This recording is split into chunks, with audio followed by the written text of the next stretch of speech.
fighting for survival in a vicious tornado. Trapped on the brink of a raging waterfall. I figured this is the last I'll ever see this poor guy because he's going over the brink. Pounded by softball-size hail. Oh, my God. You got the back one.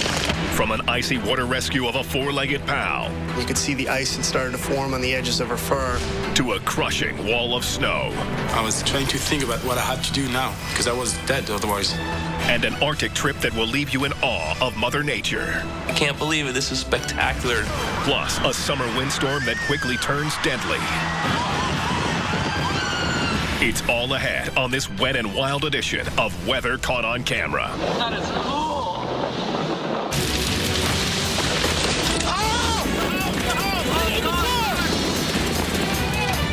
Oh my gosh, the people have kind of panic.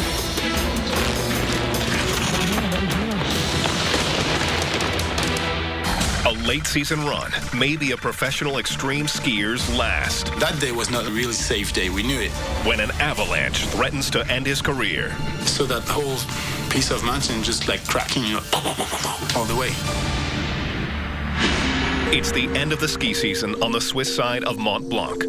With an average annual snowfall of more than 7 feet, it's earned the nickname the White Lady.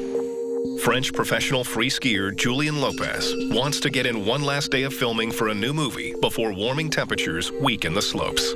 We had signs telling us that it could be very dangerous, and we had some very good like sunny day and getting warm and everything, and that's not good for avalanches.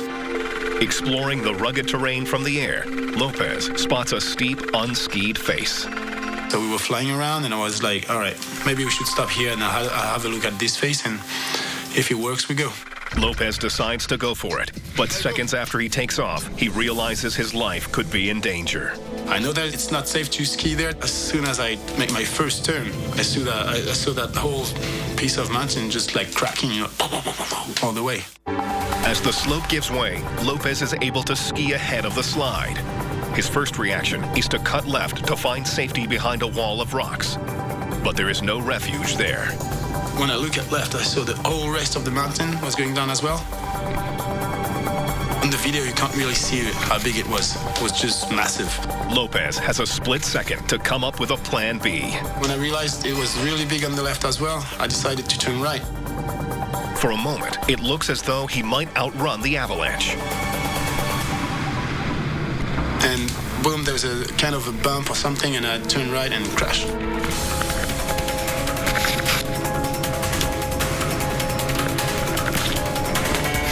It's horrible.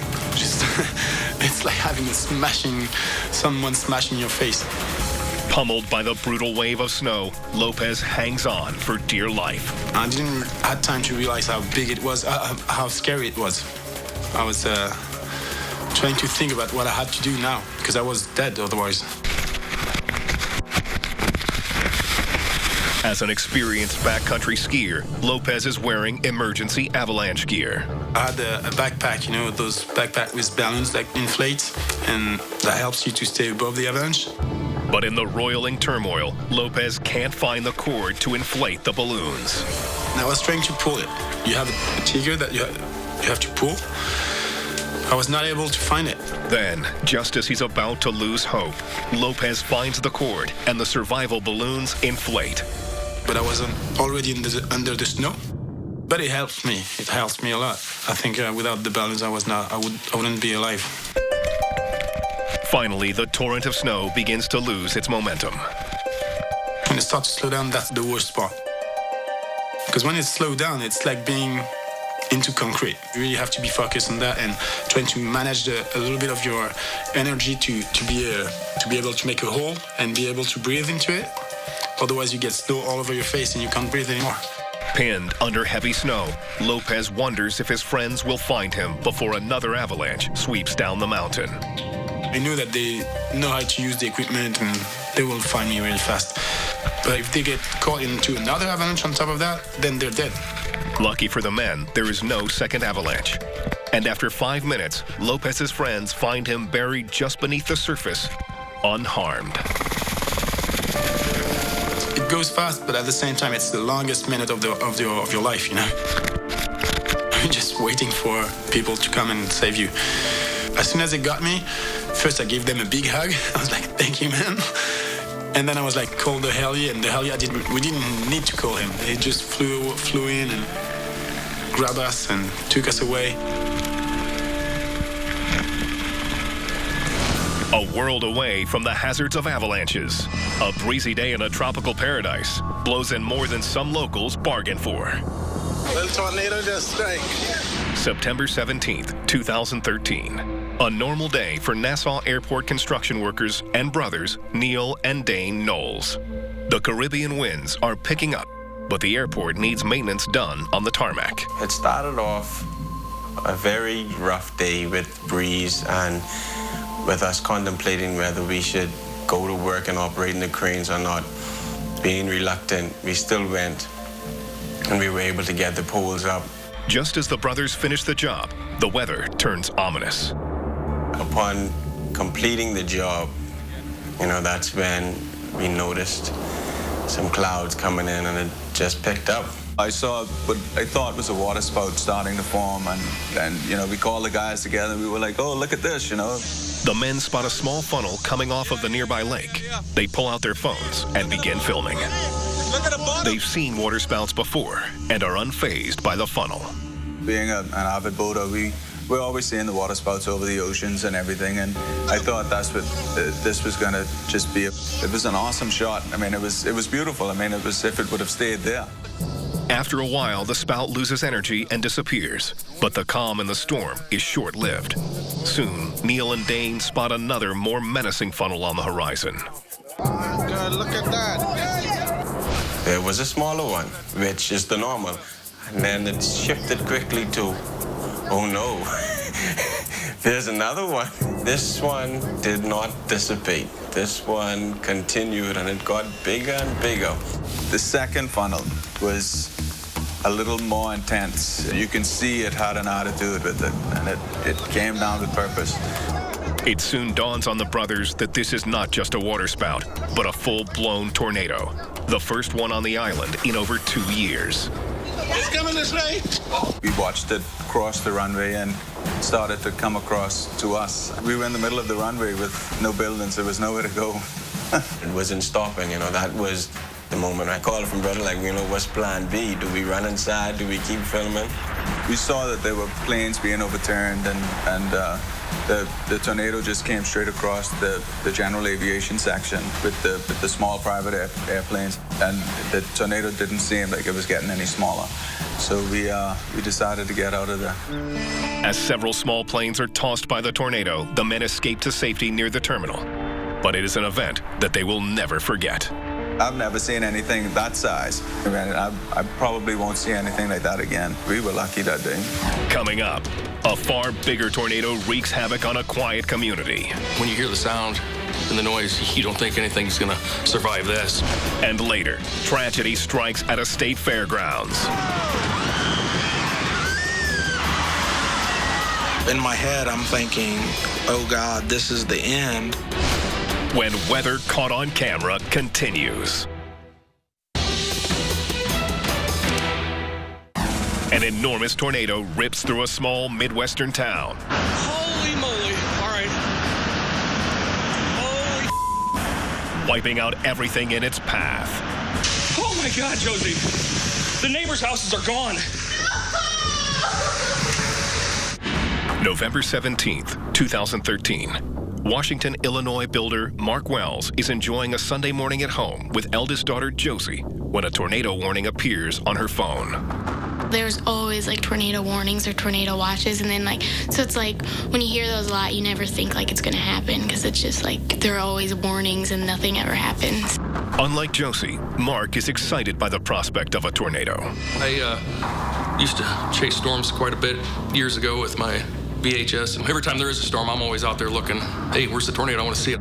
They check the local news for information, but get little comfort. I am hearing things right now, Chuck. Yes. I think we may need to take shelter right now ourselves. I was watching the news, and then the people, they went off air. We need to go off the air. Yeah. We will be back when we can. That kind of gave me a little panic, because that's right by us. At that point, we stepped out on the screen porch, and you could tell there's an eerie kind of feel in the air. Mark remains calm when he spots rotation off in the distance. I thought, oh, we're seeing the beginning of a tornado develop. Little did I realize it was already a tornado at that time. As Mark begins filming, he grasped the enormity of the whirling funnel looming over his yard. And at that point is when I told Josie, I said, get Autumn and get to the shelter. Josie grabs their dog, Autumn, and rushes down to the basement. And then I was like waiting. I was like, Dad, like, come on. Mark heads to the basement, but opens the sliding doors so he can capture the storm on film.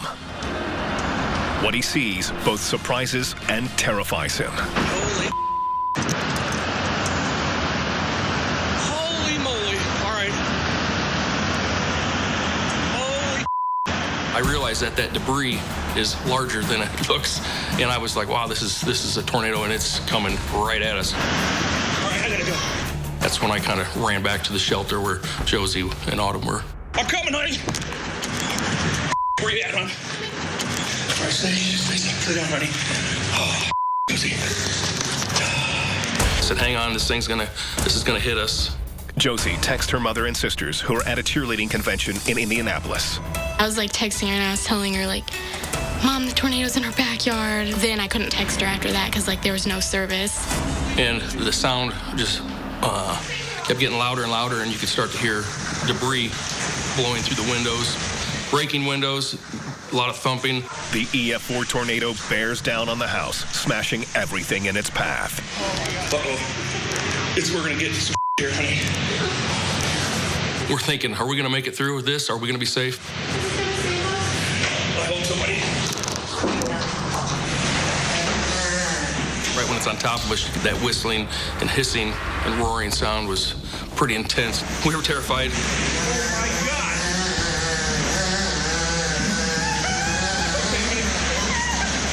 It was like noises I've never heard in my life, kind of like that made you like just cringe inside. When I could hear the nails and the lumber, the house being destroyed, I was like, wow, this is bad.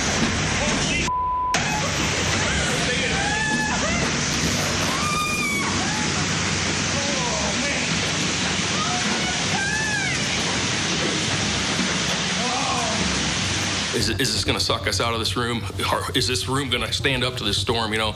Because when you hear the sound and the noise, you don't think anything's going to survive this. Don't go out there. No, not yet. No. Finally, the noise disappears, signaling that the tornado, one of 72 that blew across 7 states that day, has moved on to wreak havoc on another neighborhood. The Welleses survive unharmed. Their house isn't as fortunate. I figured I'd start peeking around the corner and kind of looked out, and I said, okay, I see some broken windows. I saw that our screen porch was completely gone. Oh my God, Josie. Our house is freaking destroyed, Josie. Oh my God.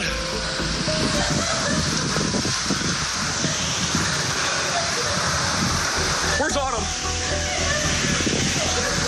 And I kind of look over to where my master bedroom would be, and I look up, and there's no floor there. So that's when I realized that the upstairs is basically gone. Oh, I've never seen anything like it. Oh,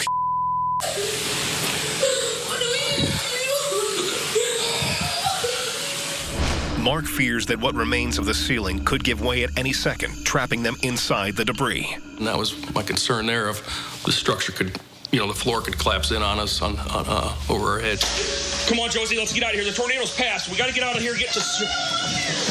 Josie, come on now. I know it's scary. Come on now. Josie, we got to get out of here outside where it's safe before the structure falls.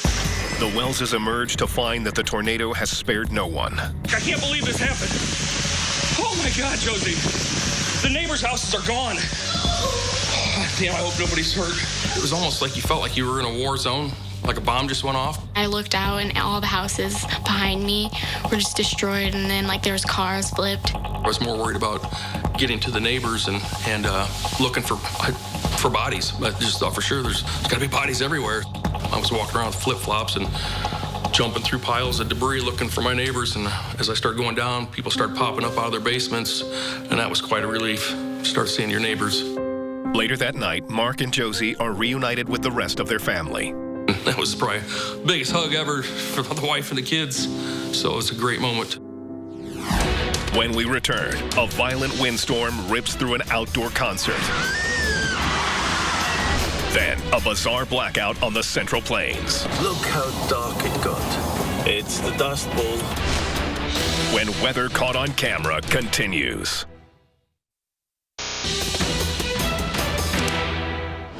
A musical outing on a serene summer's day takes a deadly turn when a raging storm blows into town.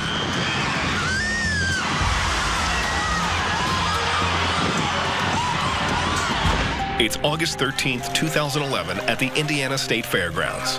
A packed crowd is waiting for the country band Sugarland to take the stage. Despite early warnings of nasty weather, the skies are still clear when the opening act begins. There was predictions that there was going to be severe storms moving through, but it was definitely really sunny during the day. Jessica Silas is perched in the bleachers with her parents. Another concertgoer, David Wood, and his wife are stage side. As the first act exits the stage, the weather begins to shift. You could see the storm rolling in from the west and just the dark clouds, and you felt a cooler breeze. As the crowd waits for Sugarland to start, a man takes the stage to update the crowd on the approaching storm. Someone from the state fair came on stage and told everybody that there was bad weather conditions and a storm that was coming, but he said that the concert was going to continue. But 2 minutes later, the storm is upon them, and all hell breaks loose. And then it was just boom, it hit you. You just felt this wind. You could feel the sand and the dust pelting her face, and then we saw the top tarp of the stage start to blow. You kind of heard the creak and everything in the metal moving, and you could tell it wasn't a normal sound that metal should make. And you just knew to get away from that stage that something bad was going to happen.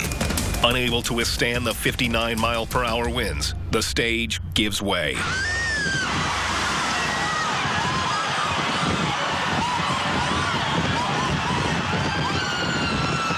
So in my head, I'm thinking, oh God, this is the end. But at the same moment, I'm like, get it together. You need to save your wife. In the panic up front, David and his wife run from the falling stage, barely escaping with their lives. I looked behind us, and the awning of the stage was about 5 to 10 feet from my feet. As soon as it fell, people just started mad rushing out of the stands to safety somewhere.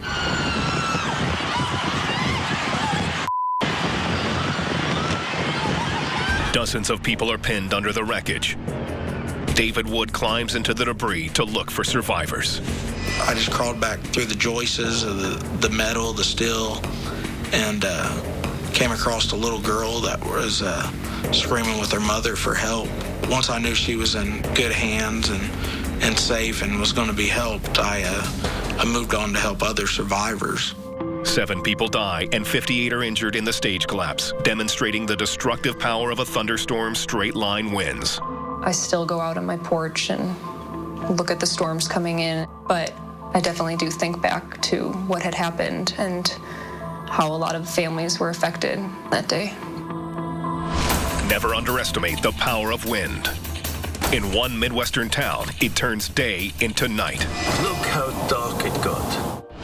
It's midsummer in Tornado Alley, a hard-hit stretch of land encompassing Kansas, Nebraska, Oklahoma, and North Texas. Frontal systems come in, get east of the Rockies and into that moist air, and it fires up severe thunderstorms that then spin up tornadoes. Avant-garde musician Olivier Steiger is a month into his quest to film himself fiddling in front of a tornado. He drives down Highway 27, following storm activity to the west.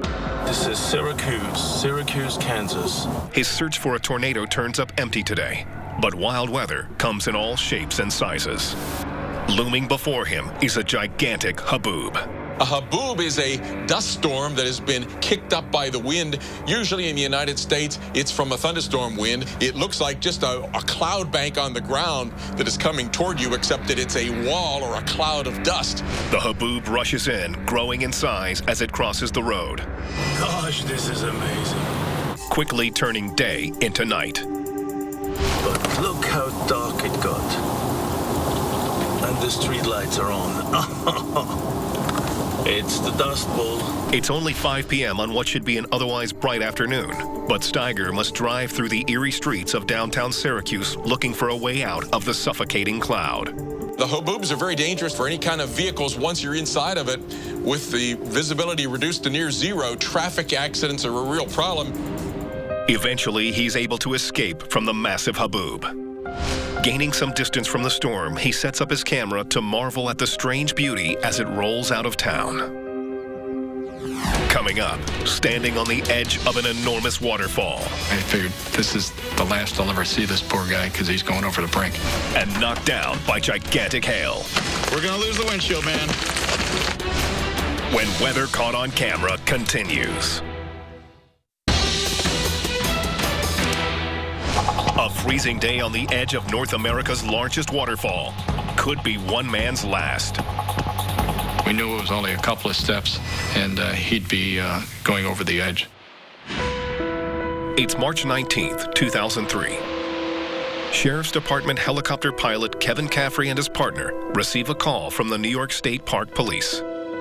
Although uncertain why, a man has waded out into the current above Niagara Falls.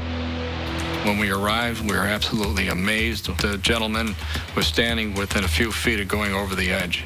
The situation is dire, and rescuers on the ground wait for the helicopter to assist them. 2 officers were already working their way down into the water from the bank. They were being lowered down by ropes. On the Canadian side of the falls, freelance photographer Harry Rosatani has heard the call for rescue on his police scanner and rushes to the scene. I just hopped in the car and took off. I got to the brink of the falls and I couldn't believe what I was seeing. Right away, I got the camera out. Winter has yet to release its grasp on northern New York. While the air hovers around 35 degrees Fahrenheit, the Niagara River is bone-chilling. The water temperature was in the low 30s, somewhere around 33, 34 degrees. Police have been able to get dam operators upriver to reduce the amount of water flowing over the falls. But the swift, icy current still threatens to pull the shivering man over the 170-foot drop. At the brink of the falls, the current at times can get up to about 18 to 20 miles an hour because it bottlenecks right in that area, so it's extremely strong. If the water had been at its full force, if the dam was lowered and the full complement of water was going over the falls, he would have been swept over. No two ways about it. The man has been standing at the edge for nearly 25 minutes when the helicopter arrives. Since he was able to jam his feet into a crevice right at the brink and stand up, that helped him stay there as long as he did. Caffrey moves in for the rescue, but the pilot must contend with 20 to 25 mile-per-hour winds that are in constant flux. Anytime you get around Niagara Falls, the wind conditions change in seconds. 1 minute we'd have a tailwind, the next second it was a headwind, and then crosswinds.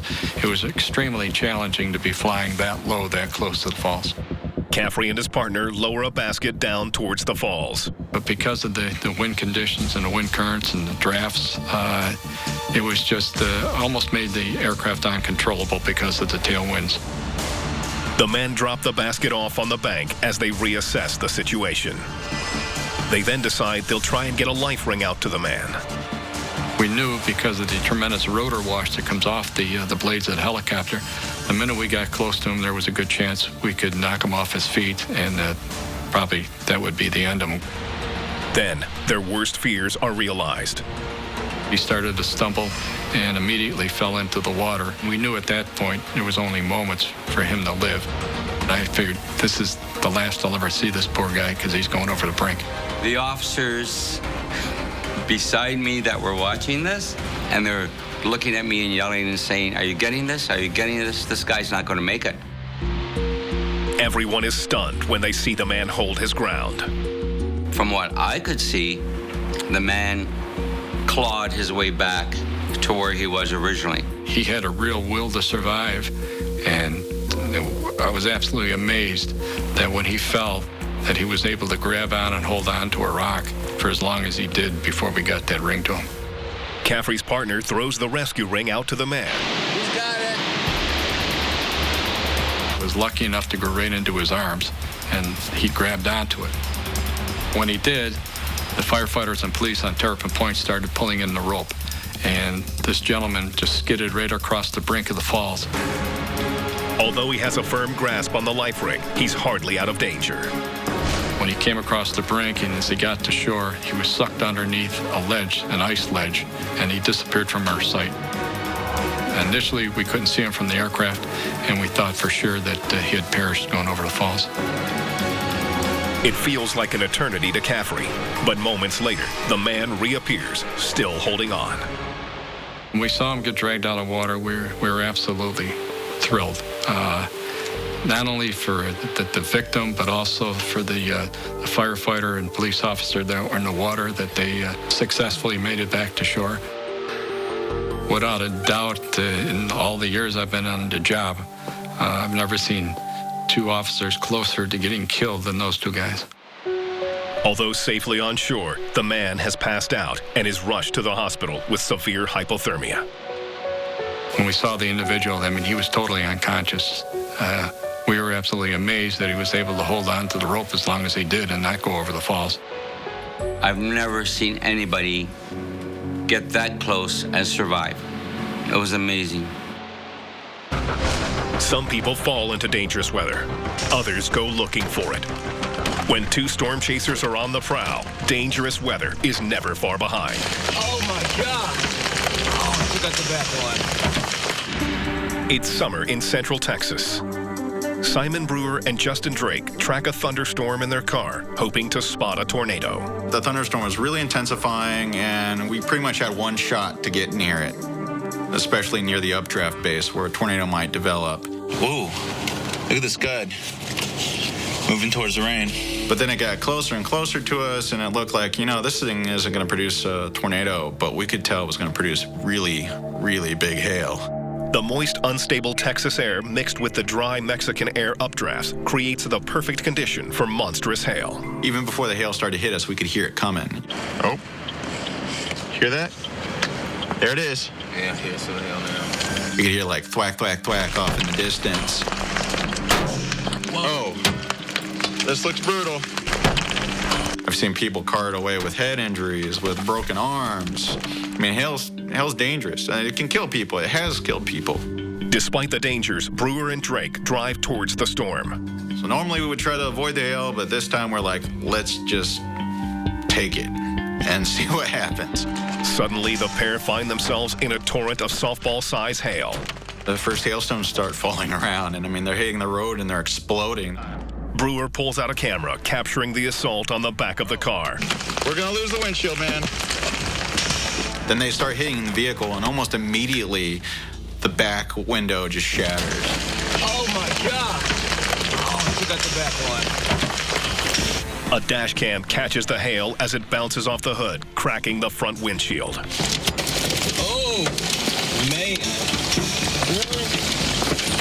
Was that necessary? Dude, it's going to take out the front one, too. Crap. Yeah, it's going to take out the front. When the front window started to cave in a little bit, it's like, okay, if the window goes, then hailstones are just coming right in, and we're going to just start getting pummeled, by hailstones. I was like, this could really hurt.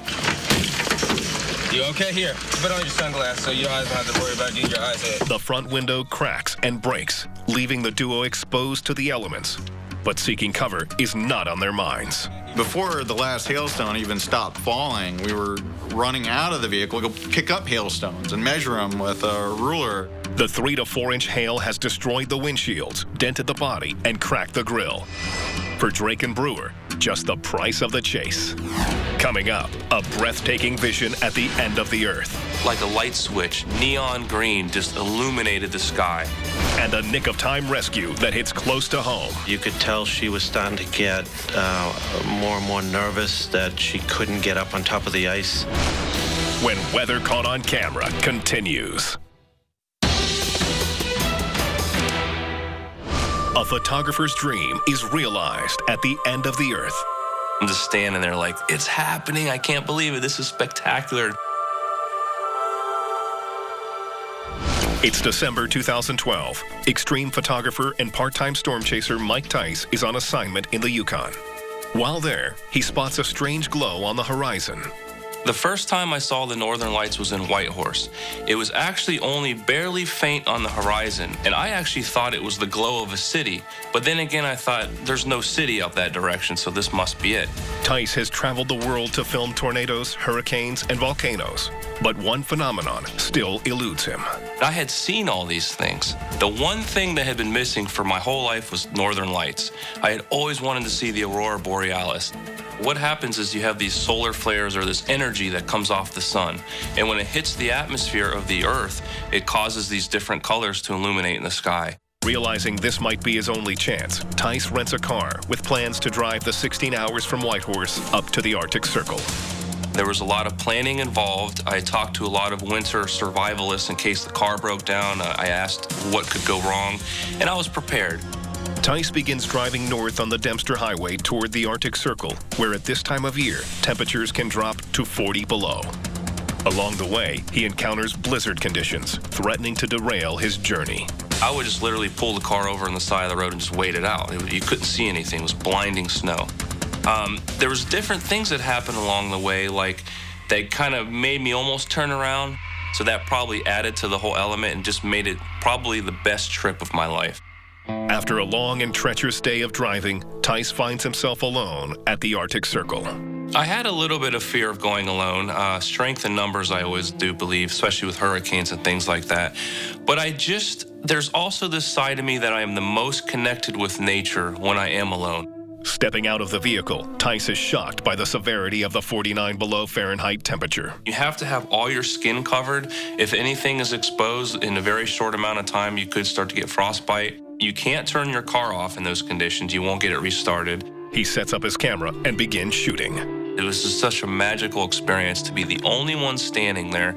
Tice is mesmerized by the brilliance of the stars when all of a sudden the clouds roll in. Well, little did I realize, within about 5 minutes of seeing what I thought was clouds, and it was kind of a grayish color, instantly like a light switch, neon green just illuminated the sky.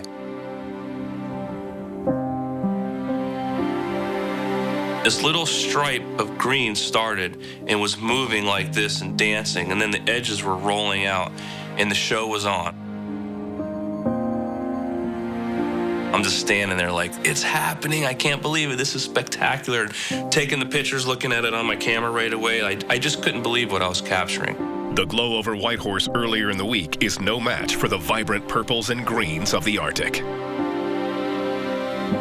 It would come in like a curtain, and then it would spread out and it would fade. The green would fade, and just when I thought the show was over, I would turn my head another direction, and a new area was just like slowly turning up a dimmer, and it was just all around me. I mean, the entire sky was nothing but green, neon green, movement. Tice continues to photograph until the battery in his camera runs out. So after 2 hours' time, I just sat back and enjoyed the show. I didn't even take pictures anymore. After the show, he takes off his glove to close his tripod. I was messing around with that and ended up burning my hand by just barely touching the metal of the tripod for about 2 seconds. I could feel it just burn instantly. And that was something I didn't really realize was going to happen. But it was worth it. It was all worth, for this experience. Below freezing temperatures are not just a danger in the Arctic.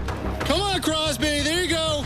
A family dog must battle an icy river and nearly loses. The temperature of that water, the animal wouldn't be able to last too long in that. Christmas weekend 2013. It's a slow Sunday when Wellesley, Massachusetts police officers Scott Whitmore and Tim Gover receive a call on their radios. 1410 to Wellesley Control. I was in my car patrolling my sector, and the dispatchers put out a radio call of a dog through the ice on the Charles River. Crosby, a 5-year-old golden retriever, is trapped in the center of the partly frozen river. The dog actually ran out away from the owner to chase what I believe was a squirrel. It had been a frigid week with 5 days of below freezing temperatures. But today is warm and sunny, causing the ice to soften and break under Crosby's weight.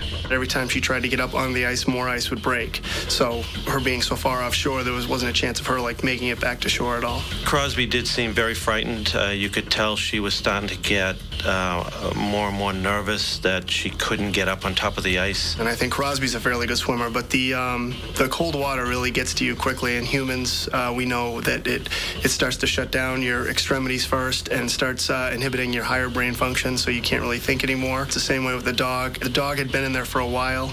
But police don't have the gear for this kind of maneuver and must wait for the local fire and rescue to arrive. We knew the ice wasn't even remotely safe for us to try and make the scoop or make the grab ourselves. Come on, Crosby, there you go. Minutes later, Wellesley firefighter Dave Papazian puts on his watertight Mustang suit and enters the frigid river. He went in up to his neck. It's quite deep there. Come on, Crosby, there you go. The ice was still solid between him and the dog, so he was able to pick his way through and break up the ice almost like a human icebreaker to get out to the dog.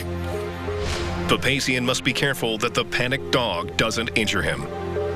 Crosby could have got very scared, maybe jumped on him, tried to bite him, which would have possibly brought firefighter Papazian under the water. All of a sudden, the dog turned around and saw him that this is the only way he was going to get out. I better come towards this, scary man in a big yellow outfit. He actually put his paws right up on top of his shoulders. The policemen used ropes to pull the firefighters and Crosby into the shore. All right, David, you're at the end there.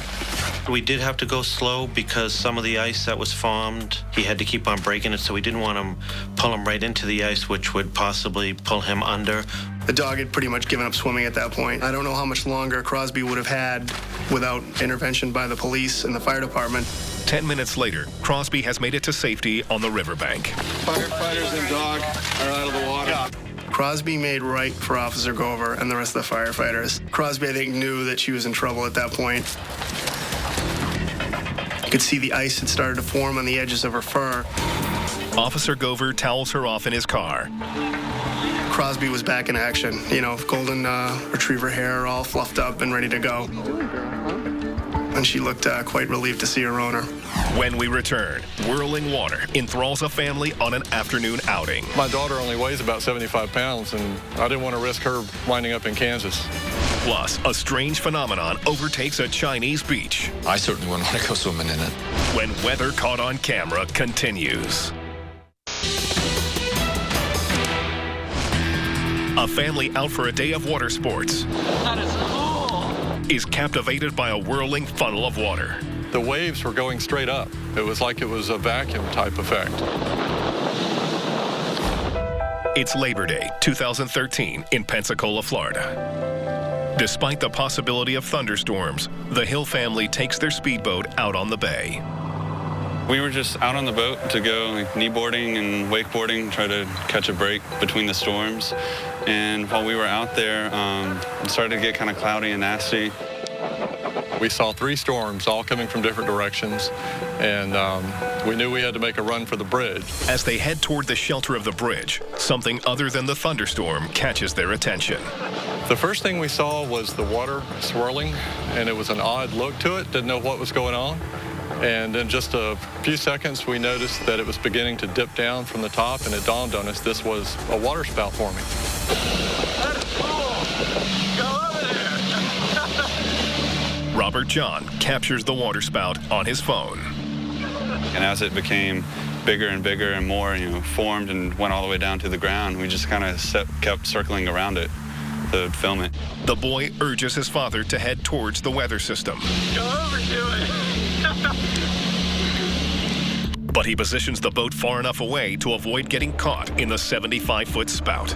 You definitely don't want to go for a joyride in your speedboat. You could really get into serious trouble. These are tornadoes that could have 100-mile-per-hour winds within them. My daughter only weighs about 75 pounds, and I didn't want to risk her winding up in Kansas. It was like picking up the water around it, and the waves were a bit bigger around there, I guess because it was pulling up the water, and it went up and kind of like circled over us and went into the clouds, and you could see the clouds like circling around it, almost like something out of a movie of some sort. That is cool. The family must yell to be heard over the roar of the spout. As we got close to it, you could really hear the wind rushing noise, and it was very loud. It was louder than I thought it was going to be. As the boat gets closer to the spout, the family gets an up-front view of the vortex. Wow. Yeah. The waves were going straight up. It was like it was a vacuum type effect, and it was peaking. And if you look up, you see that the water spout's coming out of the sky, and that's a really awesome shot right there, looking straight up into a tornado. All of a sudden, the spout changes direction. Wow. Go in the store. It hit land near a boat launch, and there were quite a few cars there. It was blowing trash cans around, and there's a guy pulling a trailer, and you can see he gets out of the way quickly. Luckily for the onlookers, the spout quickly dissolves as it hits the land. It was an awesome display. I mean, it was nature at its finest as far as I'm concerned. It was a beautiful thing. There was no danger. It was all fun, and I would do it again in a heartbeat. A strange phenomenon has been popping up on the local beaches of China's Qingdao province every few years. Thousands of pounds of algae. They had it a few years ago during the Olympics in China. It's becoming more and more frequent as more and more nutrients get washed into the ocean. Beachgoers attempt to wade through the water, but are stymied by the encroaching plant. Some of it almost looked like it was so dense you could walk across it. Very slimy. Looks like there was more algae than there was water. I certainly wouldn't want to go swimming in it. Where does all this green growth come from? It all starts with nori, the dried seaweed used in sushi. The researchers believe what started was the farming of nori happened south of that area, and then as they farm the nori, they put out big rafts for the nori farming, and this attracts the green algae growing on it. There's a lot of nutrients from both agricultural runoff and from wastewater runoff that cause the algae to really bloom up into the concentrations that are shown in the video. The worst part of the algae? The smell. These algae naturally produce certain compounds that will smell a little bit, but in this case, with that much biomass, almost certainly it's starting to rot, and that's going to be a much more unpleasant smell. Although not ideal for taking a dip, the algae is not dangerous to humans. I wouldn't have done it, but I mean, I don't think there was any harm to him from doing it, but it was a questionable decision. Some bathers collect the algae, taking it home as a memento. But with little practical use for the plant, most is carted off by gigantic construction equipment. There probably is some nutritional benefits if you were to eat it. The nori is pretty tasty, so who knows? Maybe this is as well.